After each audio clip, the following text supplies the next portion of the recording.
대한민국 공군을 통제하는 보이지 않는 손, 미국의 데이터링크 링크 16과 세계 최고 통신 강국 대한민국의 링크 K.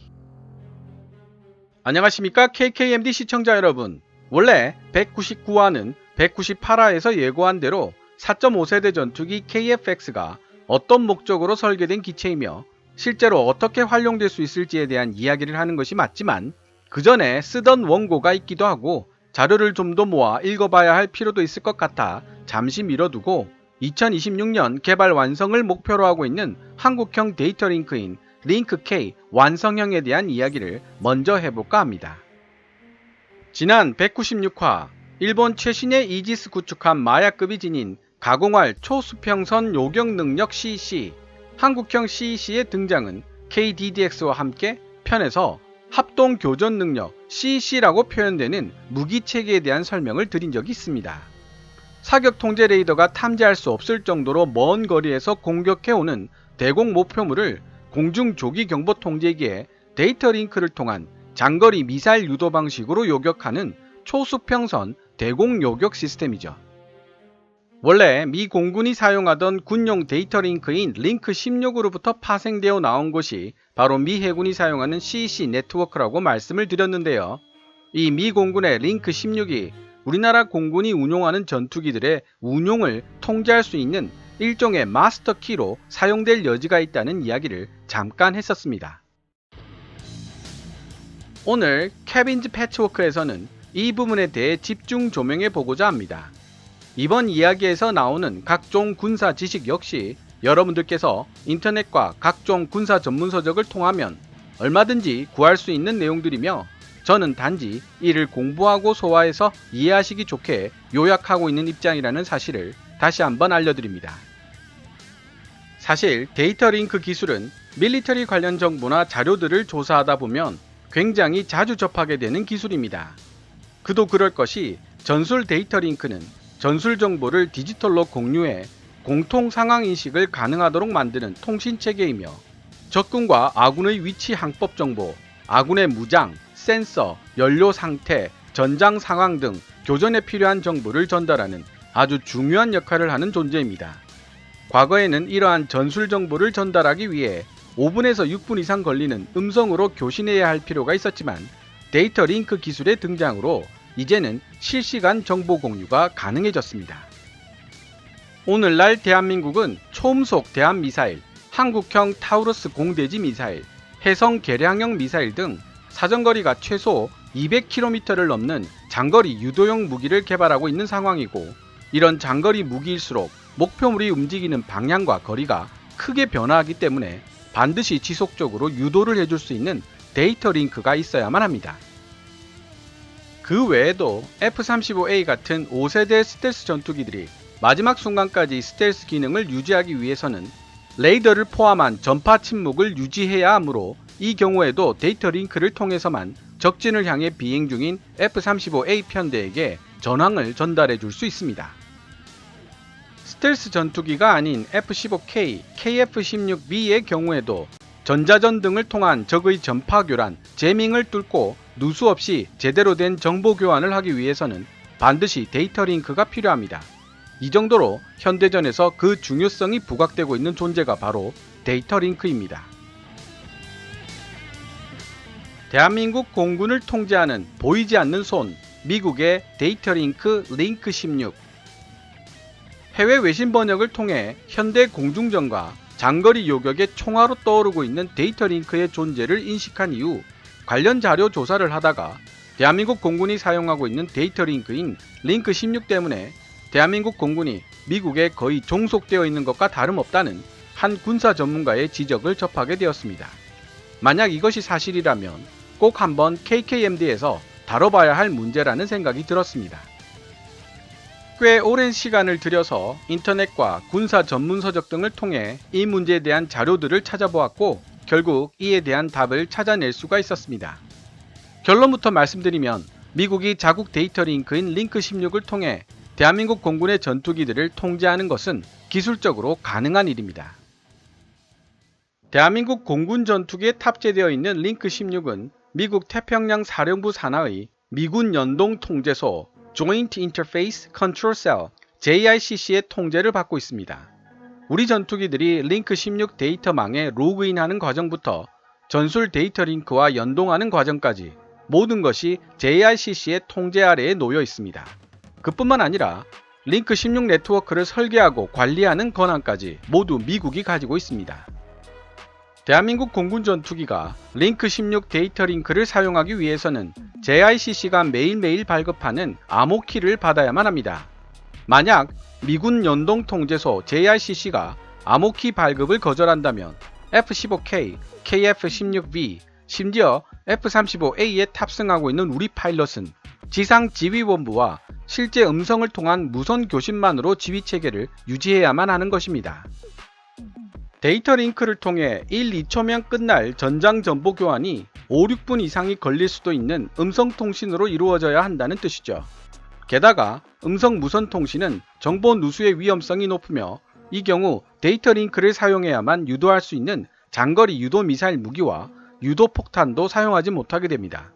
즉, 미군 연동 통제소 JICC가 암호키 발급을 거부한다면 실질적으로 대한민국 공군 전투기 대부분은 눈과 귀가 멀게 되어 전투 능력을 상실하게 된다는 뜻입니다.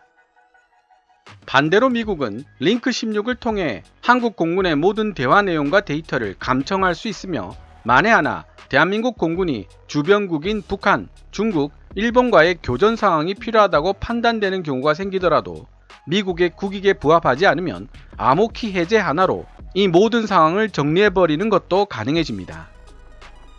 물론 70년 동안 굳건한 군사동맹을 유지해온 대한민국과 미국이며 중국이 시퍼렇게 눈을 뜨고 있는 한 한일 정부도 서로와의 군사적 협력을 우선시할 수밖에 없기 때문에 이런 가정이 현실화될 가능성은 적어도 가까운 미래에는 한없이 제로에 가깝다고 볼 수 있겠습니다. 다만 제가 지적하고 싶은 부분은 데이터 링크에 의해 우리 공군이 미군의 전략적 기술 통제 아래 놓여 있다는 사실이죠. 그 외에도 미국의 링크 16 통신 모뎀의 가격 또한 엄청나게 비쌀 뿐만 아니라 미국의 보안 요구 때문에 국내에서 수리 및 정비가 불가능하다는 점도 문제점으로 지적되고 있습니다. 보통 링크 16 통신 모뎀 하나에 20만에서 30만 달러, 한화 2억 3천만 원에서 3억 5천만 원 정도의 가격으로 알려져 있는데요. 이들 모뎀들은 비싸기도 비싸지만 한미연합 암호 장비로 분류되어 있어 한국군은 간단한 정비만 가능할 뿐 야전 정비와 창 정비는 미국 본토로 보내서 수리해야만 합니다. 당연히 수리 기간이 길어질 수밖에 없고 실전 상황에서 이는 생각보다 큰 문제가 될 수도 있습니다. 만약 국산 데이터 링크인 링크-K 완성형 모뎀이 대신 사용된다면 국내 업체들이 모든 정비를 할 수 있고 보통 2, 3일 내면 완벽한 수리가 가능하다고 합니다. 이 외에도 미국이 링크 16의 개량 스케줄이라도 잡는다면 우리 군은 조 단위의 천문학적인 비용이 들어가더라도 미국의 일방적인 일정에 따라 선택의 여지 없이 개량 작업을 해야만 한다는 문제점도 있습니다. 실제로 이런 사례가 최근에 발생하기도 했었고요. 하지만 대한민국 공군은 미국 링크 16을 선호할 수밖에 없다? 세계적으로 봤을 때 자국의 독자적인 데이터 링크 개발에 성공한 나라는 극소수에 불과하며 그 중에서도 미국의 데이터 링크 16과 대등한 성능의 데이터 링크를 개발한 나라는 러시아와 중국 정도에 불과하다고 합니다. 방산 기술이 발달한 서유럽도 마음만 먹는다면 독자적인 데이터 링크를 개발하는 것이 불가능하지는 않겠지만 손을 놓고 있는 이유는 나토 체제에서 미군과 연합 작전을 펼쳐야 하는 그들 입장에서 볼 때 미국과 공동으로 개발한 링크 16에 만족하고 있으며 우리나라와는 달리 미국으로부터 독자적인 링크 16 관리 능력과 상호 연동 능력을 인정받고 있기 때문에 굳이 독자적인 데이터 링크를 개발해야 할 필요를 느끼지 못하고 있기 때문이라고 분석할 수 있습니다. 국방과학연구소가 2000년대 초반 한국형 데이터 링크 K를 개발하면서 2010년대 중반까지 미국의 링크 16을 대체하겠다는 목표를 세웠을 때 이에 우리 공군이 강한 반대 의사를 표현했다는 사실도 이런 흐름에서 이해할 수 있습니다.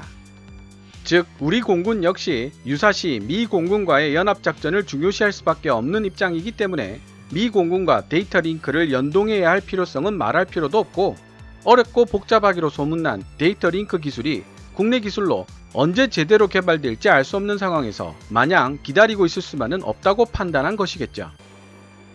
그래서 2008년 대한민국 공군은 E737 PSI를 도입하면서 한국 공군의 데이터 링크를 미국산 데이터 링크인 링크 16으로 표준화시키겠다는 계획을 발표하게 됩니다.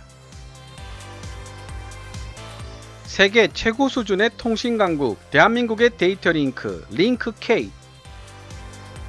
국방과학연구소와 하나시스템은 약 8천억 원이 넘는 엄청난 비용을 들여 한국형 데이터 링크인 링크 K 완성형을 2018년 개발했고, 이 완성형 링크 K를 기반으로 2026년까지 한국형 무장 통제 데이터 링크 WDL 체계 개발을 끝낸다는 목표를 세우고 있습니다. 육군은 한국형 데이터 링크 K를 보다 간소화시킨 형태인 한국형 육상 전술 데이터 링크 Korean Variable Message Format KVMF를 모든 육군 주력 전차와 장갑차, 보병 지휘 차량, 그리고 육군 수송 헬기에 이미 장착시켰으며, 해군을 위한 초수평선 요격용 한국형 합동 교전 체계도 링크 K를 기반으로 곧 개발될 예정입니다. 요약하자면 공군을 제외한 나머지 육군 해군에는 한국형 데이터 링크인 링크 K를 기반으로 하는 무장 통제 데이터 링크 네트워크가 완벽하게 구축된다는 뜻입니다. 링크 K는 링크 16의 최신형으로 개발된 MIDS JTRS와 동급 성능을 목표로 하고 있습니다. 하나시스템 관계자에 따르면 세계 최고 수준의 통신 강국답게 대한민국은 현재 미국의 데이터 링크인 링크 16의 핵심적인 원천 기술을 모두 국산화하는 데 성공했으며, 일부 주파수 도약 능력을 제외하고서는 미국의 링크 16보다 더 우수한 성능을 발휘할 수 있다고 합니다. 한국형 데이터 링크 K의 또 다른 특징을 살펴보면 미국의 링크 16보다 2배 정도 우수한 데이터 전송 능력과 전 세계 표준 통신망인 인터넷 프로토콜 IP를 사용할 수 있는 확장성 및 ADHOC 기능 보유를 들 수 있습니다. 인터넷 프로토콜 IP를 사용하는 링크 K는 특수한 명령어를 사용하는 링크 16과는 달리 상업용 컴퓨터에서 사용하는 인터넷 언어로 자유롭게 다양한 신형 프로그램을 작성할 수 있다는 장점을 지니게 됩니다. 또한 ADHOC 기능은 단말기 하나가 작은 기지국을 형성할 수 있어 주변의 단말기와 연결된 소규모 네트워크를 형성할 수 있고, 이 네트워크 내에서 자유롭게 정보 교환을 할 수 있게 됩니다. 즉, 링크 16을 관리하는 미국의 JICC나 한국의 KICC가 적의 공격으로 파괴되거나 공중조기 경보 통제기 E737 PSI가 격추되는 상황 속에서도 전투기 편대 내에서 새로운 데이터 링크 네트워크를 구성할 수 있게 된다는 뜻입니다. 이런 우수한 능력을 지닌 링크 K이지만 앞에서도 설명드렸듯이 미 공군과의 원활한 공조를 최우선시할 수밖에 없는 우리 공군에 바로 링크 K를 적용하기는 어려워 보입니다. 심지어 한미연합작전을 우선시해야 하는 KF-X조차 링크 K가 아닌 링크 16을 설치해야만 합니다. 지금까지 미국은 자국의 링크 16에 동맹국의 독자적인 데이터 링크가 연동되는 것을 허용한 적이 단 한 번도 없었기 때문입니다. 대한민국의 독자적 데이터 링크인 링크 K의 미래는 과연 어떻게 될까요? 제가 조사한 자료를 집필한 군사 전문가는 미국이 대한민국의 링크 16 관리 능력과 상호 연동 능력을 어떻게 인정할 것인가에 그 추이가 달려있다고 설명하고 있습니다. 미국과 공동으로 링크 16을 개발한 서유럽 국가들과 동등한 정도의 운용 능력이 있다고 미국이 인정한다면 한국 공군의 KICC와 미 공군의 JICC가 서로 연동될 수 있도록 허락해 줄 것이고, 그렇게 되면 링크 K를 장착한 우리 전투기의 데이터가 KICC로 전달된 후 다시 JICC로 정보가 이동하면서 통합작전이 가능해진다는 설명입니다. 그러나 2016년 미국은 우리 정부가 요청한 한국 KICC와 미국 JICC의 연동 요청을 보안상의 이유로 거절한 바 있습니다. 하지만 다행스럽게도 2019년에 열린 제51차 한미 지휘통제 상호운용성위원회에서 미국은 서유럽 국가를 제외한 나머지 국가들 중 최초로 대한민국의 링크 16 관리 및 운용 능력을 인정하기 시작한 것으로 알려져 있습니다. 아직 완전하게 인정받으려면 어느 정도의 시간이 필요할지는 알 수 없지만 말이죠. 오늘 KKMD에서 준비한 내용은 여기까지입니다. 좋아요와 구독 그리고 광고 시청은 제작자에게 큰 힘이 됩니다. KKMD 커뮤니티 멤버로 가입하시면 조금 더 빠른 영상 시청과 영상 제작 후원도 가능합니다. 지금까지 시청해 주셔서 감사합니다. Kevin's Military Channel KKMD